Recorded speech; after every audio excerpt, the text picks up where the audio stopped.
Hello everyone. आज के इस वीडियो में हम लोग डिस्कस करने वाले हैं कि आईसीए और एसआरए को जुडिशरी पर्सपेक्टिव से आपको कैसे अप्रोच करना चाहिए। कहने का मतलब कि यार देखो, बहुत सारे वीडियोस हैं, बहुत सारे हमने वीडियोस बनाए हैं जिसमें हम लोगों ने आईसीए और एसआरए को पढ़ाया है। बट पढ़ना कैसे है जब आप खुद से तैयारी करो या फिर आप किसी लेट्स से इंस्टीट्यूट में भी एनरोल्ड हो और फिर भी सेल्फ स्टडी का तो कोई ऑल्टरनेटिव नहीं है ना। तो उसके लिए खुद से कैसे तैयारी करना है, how to approach this subject, आज की इस वीडियो में इसमें हम लोग डिटेल में डिस्कस करेंगे। But before we get on to that, let me tell you about the few things that are going on in Judiciary Gold right now. The first thing is the MPCJ Mains Batch 2022, जिसमें आपको live और recorded sessions मिलते हैं on judgement writing, summary writing, essay writing, and so on. Along with that, we have the MPCJ Mains Test Series, जिसमें आपके 5 subject test हैं, 5 comprehensive test हैं। इसमें आपको टेस्ट्स के इवैल्यूएशन मिलते हैं, वॉइस नोट्स मिलते हैं, सब्जेक्ट टेस्ट में आपको वीडियो एनालिसिस मिलता है, स्कोर बोर्ड आता है, and top 3 students of the entire test will get some reward from Judiciary Gold as well. Apart from that, अगर आपको दोनों ही लेना है तो we have a combo pack as well, जिसमें आप दोनों का कॉम्बिनेशन भी ले सकते हो। And then we have the JG1 batch. JG1 batch is for those students जो कि सेल्फ पेस पे चीजें करना चाहते हैं, जिन्हें लाइव क्लासेस के लिए टाइम नहीं मिल पा रहा है, जो कि खुद ही एक बार में पूरा का पूरा देखना चाहते हैं, राइट? ऐसे लोगों के लिए this batch gives recorded videos of all the lectures along with live doubt clearing, and अगर आपके सेशन के दौरान कोई स्टेट स्पेसिफिक बैच आता है तो उसका live access. Apart from that, बाकी सारा का सारा आपको रिकॉर्डेड फॉर्मेट में मिलता है। You still get all the interview prep sessions, judgment writing sessions, and so on and so forth. Lastly, इन दोनों में से किसी में भी, इन सब में से किसी में भी एनरोल करने के लिए, कॉम्प्रिहेंसिव बैच या JG1 में एनरोल करने के लिए, do appear for the all India judiciary scholarship cum admission test, जिससे आप 100% तक की स्कॉलरशिप जीतने का मौका पा सकते हैं। Now let's move on straight away to how to study या how to start the two subjects, that is ICA and SRA. देखो, अलग अलग भ्रांतियां होती हैं, अलग अलग थॉट प्रोसेस होते हैं कि यार सब्जेक्ट को इस तरीके से अप्रोच करना चाहिए या उस तरीके से करना चाहिए। देखो, पहला स्टेप तो ये होता है कि कौन से स्टेट को आप टारगेट कर रहे हो, स्टेट को आइडेंटिफाई कर लो। द रीजन बीइंग कि हर स्टेट के अकॉर्डिंग पढ़ने का तरीका बदल जाता है। फॉर एग्जाम्पल, अगर आप दिल्ली को अप्रोच कर रहे हो तो मैं सिर्फ बैराक सेंट्रिक पढ़ाई नहीं बोलूंगा, राइट? लेकिन अगर आप एमपी को अप्रोच कर रहे हो या फिर आप राजस्थान छत्तीसगढ़ को अप्रोच कर रहे हो तो मैं आपको बैराक सेंट्रिक ज्यादा होने को कहूंगा रिलेटिवली। अगर आप हरियाणा को कर रहे हो तो मैं आपको हाइपोथेटिकल्स में डाइव करने को बोलूंगा। तो लाइकवाइज थोड़ा थोड़ा इसमें पैटर्न चेंज होता रहता है, but the things that are common in all the state, the strategy, that straitjacket formula नहीं होता, बट ऐसा फॉर्मूला जो लगभग सब पे इक्वली एप्लीकेबल होता है, वो आज इसमें डिस्कस करेंगे। So as far as ICA is concerned, be it any state, ICA को हम ब्रॉडली 3 हिस्सों में क्लासिफाई करते हैं, ठीक है? ब्रॉडली तो हम इसको 2 ही हिस्सों में क्लासिफाई करते हैं। पहला है आपका जनरल प्रिंसिपल्स, दूसरा है स्पेसिफिक काइंड्स ऑफ कॉन्ट्रैक्ट्स, ठीक है? मैं कॉन्ट्रैक्ट्स को के से डिनोट करता हूं, तो आगे के वीडियो के लिए दिस वुड बी अ की note for you. General principles आपके 1 to 75 में आते हैं, स्पेसिफिक काइंड्स ऑफ कॉन्ट्रैक्ट आपके 124 to 238 में आते हैं। 1 to 75 को भी हम 2 हिस्सों में डिवाइड कर सकते हैं, that is 1 to 30 and 31 to 75, ठीक है? ये जो 1 to 30 वाला एरिया है, इसका एक एक शब्द आपको बहुत अच्छे से पता होना चाहिए। द रीजन बीइंग 1 to 30 वाला जो एरिया है, इसी में से सबसे ज्यादा प्री के और सबसे ज्यादा मेंस के सवाल भी बनते हैं। 1 to 75 अगर आपको पता है तो 124 to 238 में बहुत इश्यूज नहीं आएंगे। द रीजन बीइंग कि यही वो जनरल प्रिंसिपल्स हैं जो यहां पर भी एप्लीकेबल हैं, राइट? तो ये वाला जो एरिया है, इस पर आपका फोकस सबसे ज्यादा होना चाहिए। 31 to 75 में कुछ कुछ एरियाज हैं जिनके आपको कॉन्सेप्ट पता होने चाहिए, जैसे ब्रीच या फिर certain relations resembling those created by a contract, also known as quasi contracts, या फिर आपका contracts which need not be performed, Clayton's rule. Apart from that, आपको सेक्शन वाइज रटने की जरूरत यहां पर नहीं पड़ेगी। 124 to 238 वाला जो पार्ट है, इसको आपको इंडेमनिटी के दो ही सेक्शंस हैं, गारंटी में कुछ ही सेक्शंस हैं जो आपके लिए रेलेवेंट है। कंटिन्यूइंग गारंटी हो गया 129, फिर उसका रिवोकेशन 130, 131, ये सारा एरिया। फिर को श्योरिटीज वाला पार्ट थोड़ा बहुत कहीं कहीं पर रेलेवेंट है। यहां पर इस पूरे एरिया में आपको कॉन्सेप्ट वाइज डेल्व करना है instead of getting into one by one, section by section. ठीक है, ये हुआ आईसीए। एसआरए के साथ एक समस्या ये है कि ले दे के 42 सेक्शन है यार, 44 है, रिपील्ड वगैरह हैं, वो सब छोड़ो, 42 सेक्शंस हैं। ठीक है, 42 सेक्शंस में, हाँ ये बात सही है कि बीच में ए बी सी डी डाल दिया गया है। Let's keep that aside for now, 42 ही लेकर के चलते हैं।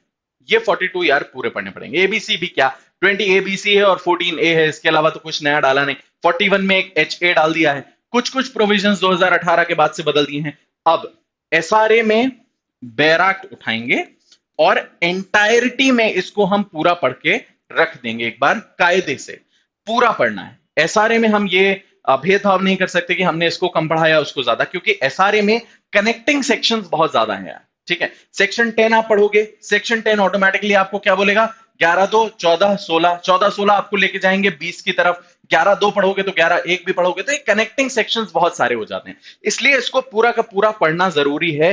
हाउ टू स्टार्ट, आपने स्टेट डिटरमाइन कर लिया, पॉइंट 1, पॉइंट 2 बैराक्ट उठाया, एंड 1 to 30 अच्छे से, 31 to 75 रिलेटिवली लीनियंट होकर, 124 to 238 सिर्फ कॉन्सेप्ट में, कॉन्सेप्ट को अच्छे से ग्रास्प करके एसआरए का पूरा बैराक्ट एक बार पढ़ना है। This is how you start with your preparation.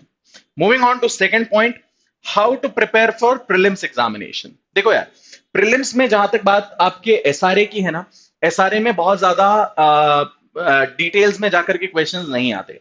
SRA में सवाल आपके कहां से आएंगे, सेक्शन 5 से, सॉरी, सेक्शन 5 से 8 तक, सेक्शन 10 में दिए हुए 11 2 14 16, सेक्शन 14 16 20, अधिक से अधिक आपसे कुछ कॉन्सेप्ट पूछ लेंगे, डिक्लेरेटरी डिक्री वगैरह का कॉन्सेप्ट ही आएगा इसमें, डिटेल में कहीं पर भी नहीं जाते। प्रिवेंटिव रिलीफ एक थोड़ा सा इनका हॉट फेवरेट हो जाता है, तो इसको अच्छे से पढ़ करके अपने को जाना है। एक नया एडिशन जो हुआ है एसआरए में वो है शेड्यूल। शेड्यूल में भी पूरा पढ़ने की जरूरत नहीं है, इंफ्रास्ट्रक्चरल प्रोजेक्ट्स दिए हुए हैं, 5 तरीके के इंफ्रास्ट्रक्चर प्रोजेक्ट्स दिए हैं, ये 5 नाम आपको याद रखने हैं। उसके डिटेल में अंदर क्या क्या आता है नहीं मालूम है, चल जाएगा, बस इतना आपको एक बार ही देखना है, बाकी कुछ। हाँ सॉरी, वन मोर थिंग, कि पार्ट परफॉर्मेंस दिया कहां है, दैट्स इट। बहुत ज्यादा डिटेल में गए बिना इसमें हमारा काम चल जाएगा। ये तो हुआ एसआरए। आईसीए के लिए आपको किस तरीके से करना है, आईसीए में भी आपका 1 to 30 अभी भी सबसे रेलेवेंट है, इसको अच्छे से अपन ने पढ़ लिया। इसको पढ़ने के बाद जो आगे वाला एरिया है ना, how to perform, who will perform, इसके कुछ चार्ट्स आप बना सकते हो। चार्ट्स एज इन कहां पर कौन से सेक्शन में किसकी जिम्मेदारी है, क्या दिया गया है। For example time and place दिया हुआ है, तो आपकी जिम्मेदारी क्या है ये। अगर आपको टाइम नहीं दिया है तो कितने समय में परफॉर्म करना है, रीजनेबल टाइम, तो एक चार्ट बना सकते हो। तो एक एक सेक्शन रटने की जगह वो एक जो चार्ट बनेगा ना, वो आपके रेडी रेकनर्स के तौर पे काम करेगा। That's point 1। पॉइंट 2, प्रीलिम्स के लिए प्रिपेयर करने के लिए मैं ये पार्ट अभी के लिए हटा रहा हूं। कुछ चीजों का बहुत ध्यान रखना है। सबसे पहले आपके पास होने चाहिए index notes. Index notes, index notes क्या होता है, बैराक्ट उठाओ, इंडेक्स खोलो, इंडेक्स में सेक्शन नंबर होगा, सेक्शन की हेडिंग होगी, हेडिंग के आगे वो कीवर्ड्स लिख लो जो सेक्शन के कीवर्ड्स हैं, दैट्स इट। वो कीवर्ड से आपको पूरा का पूरा याद आ जाएगा। ठीक है, आपको बहुत ज्यादा परेशानी नहीं होगी। फॉर एग्जांपल अगर आपने लिखा section 10 specific relief act, specific relief when granted वाला आपका वो वाला पार्ट आ गया, आप लिखोगे मैंडेटरी चेक 11 2 14 16 20 लिख दो, यहीं पे हो गया। इतना सा अगर आपने लिख लिया अपने इंडेक्स में ही, तो आपको बैराक्ट खोलने की जरूरत नहीं है। क्यों क्यों ये मैं लिखवा रहा हूं, क्योंकि इंडेक्स नोट से फायदा ये होता है कि जब आप प्रीलिम्स के लिए तैयारी करते हो और आपने नोट्स मेन सेंट्रिक बनाया, तो 1.5 रजिस्टर भर के जो आपके नोट्स हैं वो पढ़ने का आपको टाइम नहीं मिलेगा दोस्तों। ये इंडेक्स नोट्स आपके तब काम आते हैं, ठीक है, कि आप रेडी रेकनर के तौर पे इनको यूज कर सकते हो, फटाफट से आप इसको रिविजिट कर सकते हो। ये चीजें आपको लास्ट मोमेंट प्रिपरेशन में काम देती हैं, तो इंडेक्स नोट्स आपके लिए जरूरी है। सेकेंडली, प्रिपरेशन का जो मैंने तरीका बताया आपको, आईसीए में ये हो गया 1 to 30 पूरा का पूरा कंप्लीट। 31 to 75 में बेसिकली चार्ट्स वगैरह बना सकते हो, उससे ज्यादा बहुत ज्यादा चीजें जरूरी नहीं है। इलस्ट्रेशंस आपने को देखना रहेगा, अगर आप खैर इलस्ट्रेशन इस एरिया से सबसे ज्यादा आते हैं। एंड 124 to 238 में आपको अगेन सिर्फ कॉन्सेप्ट ही मालूम होना चाहिए, इसमें से बहुत ज्यादा सवाल नहीं आते, एक्सेप्ट फॉर 124, 125, 126, 129, 130, 148, 182, 196, 200, मोस्टली यही आता है यार। इक्का दुक्का उसके आगे पीछे से आ जाता है, दैट्स अ रेयरिटी, बट ये वाला पार्ट आपको सिर्फ कॉन्सेप्चुअली तैयार करके चलना है। अपार्ट फ्रॉम दैट सेकेंड चीज जो आपको करना है वो है एमसीक्यू प्रिपरेशन। ठीक है, एमसीक्यू प्रिपरेशन का मतलब जितना हो दिन के कोशिश कीजिए कि 200 एमसीक्यूज दिन के सॉल्व करते चलो। कहां मिलेंगे MCQs? See, if you are a judiciary gold student, if you are a comprehensive batch student, you get lots and lots of practice questions and practice sets and practice booklets and everything. If you are not, if you're preparing by yourself, you still have a lot of resources available in the market. You can refer to EBC, Universal, Single, Ketrapal, कुछ भी। ठीक है, just be sure कि जो भी MCQs दिए हुए हैं उसको आप क्रॉस चेक करते जाओ। कई बार मिसप्रिंट्स की सिचुएशन होती है, तो फिर बच्चे आते कि सर इसमें तो ये लिखा है। हाँ भाई, मिसप्रिंट हो जाता है कई बार, don't bother too much about it. Have your knowledge part stronger and your practice part ongoing. ठीक है, प्रैक्टिस करते चलो। प्रीलिम्स के लिए बहुत ज्यादा कुछ और आपके लिए रेलेवेंट नहीं होता, as long as you are prepared with what material you have and you have index notes to refer and you're preparing for MCQs, you are good to go. Third, भाई मेंस के लिए कैसे तैयारी चालू करना है? मेंस के लिए हमेशा हमेशा, क्योंकि मेंस के लिए टाइम कम मिलता है, आंसर राइटिंग की प्रैक्टिस हमें करना है। अब आंसर राइटिंग की प्रैक्टिस में अपने को 3 चीजों का बहुत ध्यान रखना होता है। 1, 2, 3। पहला क्या है? What you right is accurate. ठीक है, जिसको मैं कहता हूं सही। फिर what you right is legible, पढ़ने में आना चाहिए कि क्या लिखा है, जिसको मैं कहता हूं सुंदर। सुंदर डज नॉट मीन कि बहुत खूबसूरत कर्सिव हैंडराइटिंग है, लेजिबल होना चाहिए। And lastly, you should know how to manage your time, जिसको मैं कहता हूं जल्दी। As long as you have a command on these 3 things, mains की answer writing is child's play for you. ठीक है, it would be a cakewalk, आराम से कर लोगे। इन 3 चीजों की प्रैक्टिस करना है और कुछ भी नहीं। और इन 3 चीजों की प्रैक्टिस कैसे होगी भाई? ऐसा नहीं है कि एग्जामिनर भी जानता है कि फर्स्ट पेज और लास्ट पेज की हैंडराइटिंग में अंतर होता है, तो उसके ऊपर इतना बॉदर नहीं करना कि यार लास्ट पेज में मेरी हैंडराइटिंग खिसक गई। वो भी जानते हैं खिसकती है, सबकी खिसकती है। Nobody is able to write as beautifully as on the first page on the last page as well. ठीक है, कोई नहीं कर पाता। तो केवल इतना होना चाहिए कि भाई पढ़ने में आ रही है, हैंडराइटिंग गंदी भी है, चिड़िया की टांग भी है, तो भी पढ़ने में आ रहा है कि लिखा क्या है, सफिशिएंट है वो। ठीक, एक्यूरेसी आपकी आएगी नॉलेज से। नॉलेज कैसे आएगा? अब मेंस की तैयारी के लिए you have to devote an entire, मतलब अ बिग ड्यूरेशन, मतलब कम से कम आपको 6 से 15 महीने का समय लग सकता है, डिपेंडिंग अपॉन योर इंस्टीट्यूट या फिर depending upon your own calibre, your own capability, your strengths and weaknesses. कुछ लोग होते हैं कि भाई उन्होंने कॉलेज में ही इतना सारा पढ़ लिया जुडिशरी के एस्पेक्ट से कि अब मुझे सिर्फ 6 महीने की तैयारी सफिशिएंट है। कुछ ऐसे होते हैं भाई मुझे स्क्रैच से शुरू करना है, तो भाई 15 से 18 महीने भी लग सकते हैं। कुछ ऐसे होते हैं मुझे साल भर का टाइम है, भाई साल भर के अंदर तैयारी करो, राइट? तो it depends on you, it depends on the individual who is preparing.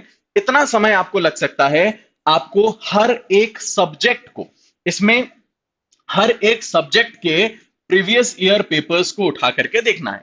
पीवाईपीज आपने देखे, आप ये देखिए कि पीवाईपीज में आपको ये तो पता है कि वेटेज कितना होता है, पर कौन से सब्जेक्ट में कहां वेटेज होता है, ये है पीवाईपीज में एनालिसिस करने वाली चीज। यूजुअली बच्चे क्या देखते हैं कि हाँ इसमें से इस टाइप के क्वेश्चंस आते हैं, इसमें से इस टाइप के। भाई सिर्फ ये नहीं देखना है। अब जैसे मान लो आईसीए है, तो आईसीए में कहां से आते हैं मेंस सेंट्रिक क्वेश्चंस, राइट? अब जैसे रैटिफिकेशन है 196 to 200 in Indian contract act, ये प्री का सवाल नहीं है, इंटरव्यू का भी सवाल नहीं है, लेकिन मेंस में आता है। तो ये चीज आपको कहां से पता पड़ेगी भाई? पीवाईपीज एनालिसिस करके, राइट? लाइकवाइज हरियाणा में हाइपोथेटिकल्स आते हैं, दिल्ली में हाइपोथेटिकल्स एंड कॉन्सेप्ट बेस्ड आपको अपना दिमाग लगाने वाले सवाल आते हैं। राजस्थान के मेंस में आपके पास सवाल जो आता है उसमें छोटा सा आपको स्पेस दिया रहता है, इसमें आपको लिखना है एंड एक्सप्लेन, एल्यूसिडेट, कमेंट, इस टाइप से आपको लिखा रहता है। एमपी में केस लॉज कई बार पूछ लिए जाते हैं, इनफैक्ट अभी रिसेंटली केस लॉज का ट्रेंड बढ़ गया है। तो depending upon the PYPs and the trend analysis you analyse कि भाई मुझे किस तरीके से मेंस की तैयारी करनी है। Once you have analyse the PYPs, the second step is कि उसी पीवाईपीज के ट्रेंड के अकॉर्डिंग उस सब्जेक्ट की आपको प्रिपरेशन करनी है। ठीक है। सब्जेक्ट प्रिपरेशन के लिए you have more videos on YouTube की रैपिड रिवीजन वगैरह हो जाएगा, बट रैपिड रिवीजन मेंस के पॉइंट ऑफ व्यू से बहुत सफिशिएंट तब तक नहीं होगा जब तक आप मेंस के हिसाब से पढ़े हुए नहीं हो। तो पढ़ाई अपने को पहले करनी है, देन आपके पास अदर रिसोर्सेज हैं। And third thing is answer writing test, answer writing, इसी की प्रैक्टिस आपने करनी है मेंस में। फिर अगेन जो भी स्टेट आप टारगेट कर रहे हो उसके ऊपर डिपेंड करेगा कि जजमेंट राइटिंग आती है या नहीं, ट्रांसलेशन आता है या नहीं, समरी या प्रेसी राइटिंग आता है या नहीं। तो उसकी प्रैक्टिस के लिए भाई दिन का अगर आप 1 घंटा भी रोज निकालते हो, दिन का 1 घंटा भी रोज सफिशिएंट है। Although these are the time breakers, but दिन का 1 घंटा भी रोज अगर आप निकालते हो तो सफिशिएंट है। आगे देखते हैं कहां से पढ़ना है। तो भाई कहां से पढ़ना है इस चीज को हम 2 हिस्सों में देखेंगे। पहला आपका आईसीए, दूसरा आपका एसआरए। आईसीए में आपके बहुत ज्यादा रिसोर्सेज मैं नहीं बताऊंगा। Your first resource should be your own bare act. Same goes for SRA, your first resource should be your bare act. Your second resource should be, अगर आप लेट्स से आप किसी इंस्टीट्यूट में एनरोल्ड हो या जुडिशियरी गोल्ड में भी एनरोल्ड हो तो आपके class notes, class notes. Second same goes class notes. अगर कोई ऐसी चीज है जो आपको बैराक्ट एंड क्लास नोट से भी समझ नहीं आ रही and you can not revisit the video, या फिर इमीडिएटली आपको उसका रेजोल्यूशन चाहिए, जनरली आप डाउट्स पूछ सकते हैं, लेकिन अगर आप डाउट नहीं पूछ पा रहे for whatever reason, you can refer for those topics, for those particular topics आप रेफर कर सकते हैं आपकी रेफरेंस बुक्स। आईसीए के लिए रेफरेंस बुक्स कौन सी अच्छी रहेंगी? आईसीए के लिए मैं रिकमेंड करूंगा पहली आपकी अवतार सिंह, दूसरी आपकी बांगिया। ठीक है, आप इन दोनों को रेफर कर सकते हो for Indian contract act. SRA चंगू मंगू है यार, आईसीए एसआरए हमेशा साथ साथ चलते हैं, इसीलिए इस वीडियो में भी साथ साथ हैं। तो एसआरए के लिए भी आप इन बुक्स को रेफर कर सकते हैं, इसके लिए कोई नई बुक खरीदने की आपको जरूरत नहीं पड़नी चाहिए। सेम स्ट्रैटेजी है, कहां से पढ़ना है सेम स्ट्रैटेजी है। क्वेश्चंस कहां से सॉल्व करने हैं, एमसीक्यूज की मैंने आपको बुक्स बता दी। मेंस के लिए आंसर राइटिंग की प्रैक्टिस कैसे करनी है, भाई देख mains answer writing test series JG की भी चलती है। Apart from that unsolved mains के पेपर्स आपको इंटरनेट पे हाई कोर्ट या पीएससी की वेबसाइट पर भी मिल जाएंगे। एमपी में भी अगर आप जाओगे प्रीवियस ईयर पेपर्स में आपको मिल जाएगा, राजस्थान में आपको मिल जाएगा इजीली। ठीक है, तो वो सारी चीजें अनसॉल्व्ड अवेलेबल है, प्रैक्टिस करो, किसी मेंटर को दिखाओ एंड चेक करवा लो, राइट। तो ये सारे आपके tips and tricks होते हैं। And lastly, this is towards the end of our video. If you wish to connect with Judiciary Gold, this is our one-stop contact. या फिर आप toprankers.com की वेबसाइट के थ्रू भी कनेक्ट कर सकते हैं। Now, ICA का जो हमारा वीडियो है वो पहले हो चुका है, मेंस का rapid revision, do check that out, उसका लिंक मैं आई बटन में प्रोवाइड कर दूंगा। अपार्ट फ्रॉम दैट जो एसआरए है, एसआरए का मेंस का रैपिड रिविजन हम कल करेंगे एंड कल इस रैपिड रिवीजन में हम मेन सेंटर केवल देखेंगे, तो आपको समझ में आ जाएगा कि किस तरीके से आपको आंसर्स लिखने हैं, कौन कौन से पॉइंटर्स हैं जो जरूरी हैं। एंड बिलीव मी ये वीडियो मुश्किल से आधे पौने घंटे का हो पाएगा, क्योंकि अनलाइक प्री मेंस में हमें बहुत सिलेक्टिव स्टडी करनी होती है। So I will see you guys tomorrow and all the very best.